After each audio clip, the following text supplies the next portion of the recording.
Assalamualaikum warahmatullahi wabarakatuh. Selamat datang kembali di Cirebon Channel Petani Milenial. Saya Agus Rianto. Dalam video kali ini akan membahas mengenai penyakit tanaman padi, khususnya hawar daun bakteri atau HDB.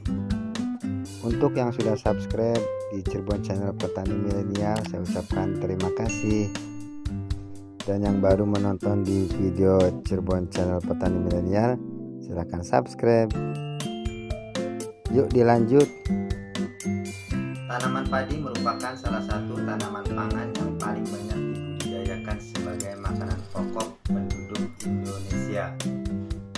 Penurunan produksi padi di Indonesia disebabkan oleh beberapa faktor, antara lain serangan hama dan penyakit. Serangan hama dan penyakit menjadi salah satu penyebab utama penurunan produksi padi akibat adanya berbagai spesies organisme pengganggu tanaman atau OPT di alam yang menyerang tanaman padi. Salah satu penyakit utama pada tanaman padi adalah hawar daun bakteri. Penyakit ini disebabkan oleh bakteri gram negatif Xanthomonas aeruginosa. Bakteri ini menyerang tanaman padi pada stadia vegetatif dan generatif, di mana kerugian tanaman padi dapat mencapai 35%, dan bila serangan mulai awal akan menyebabkan gagal panen atau puso. Bila serangan terjadi pada saat padi berbunga, maka gabah akan tidak terisi penuh atau hampa. Pengisian bulir tidak maksimal karena daun bendera kering, sehingga kehilangan hasil dapat mencapai 50-70%. Penyakit ini sering muncul pada saat musim hujan atau kemarau yang basah, terutama pada lahan sawah yang selalu tergenang dan dipupuk oleh unsur N sangat tinggi. Serangannya meningkat secara nyata sehingga produksi tanaman padi menurun. Fase pertumbuhan dan varietas padi berpengaruh terhadap perkembangan penyakit hawar daun bakteri. Semakin muda fase pertumbuhan tanaman saat terinfeksi, maka semakin cepat perkembangan penyakitnya. Gejala serangan penyakit hawar daun bakteri menghasilkan dua gejala, yaitu hawar dan kresek.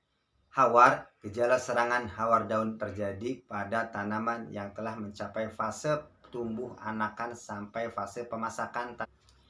Tanaman mula-mula timbul bercak abu-abu kekuningan, umumnya pada tepi daun. Gejala akan meluas membentuk hawar dan akhirnya daun mengering.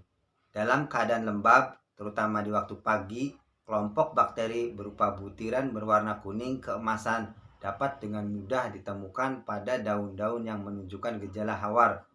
Dengan bantuan angin, gesekan antar daun, dan percikan air hujan, massa bakteri ini berfungsi sebagai alat penyebar penyakit hawar daun bakteri.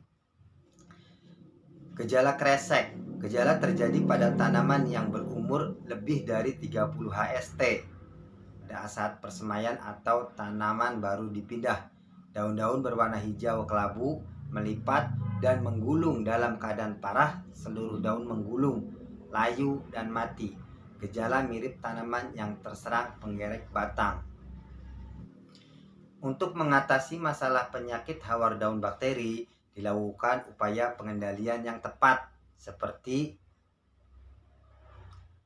menanam varietas tahan hawar daun bakteri, bibit padi yang ditanam tidak dipotong pada bagian ujung daunnya, jarak tanam jangan terlalu rapat, disarankan dengan cara tanam jejer legowo, pengairan berselang atau intermiten, hindari penggenangan yang terus-menerus, pemupukan berimbang, jangan terlalu banyak unsur N, sistem pola tanam System of Rice Intensification atau SRI, dan jajar legowo.